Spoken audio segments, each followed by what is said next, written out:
Hey there, it's Justin from the Book Like a Boss team, and in this video I'm going to quickly show you how to set up your bookings to require your approval so that you can choose whether to approve or decline that appointment before it gets added to your calendar when it gets booked by somebody.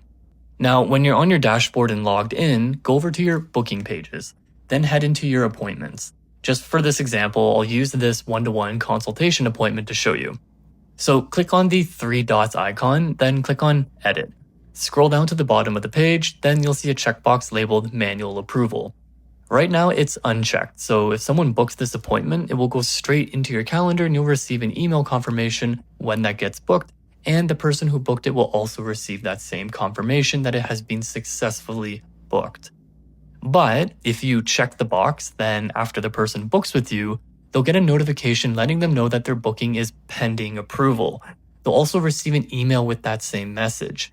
Now, once you get the email saying you have a new booking, you can choose to approve or decline it. After you make that choice, the system will notify the client, and if approved, the appointment will be added to their calendar and to yours. I hope that's helpful.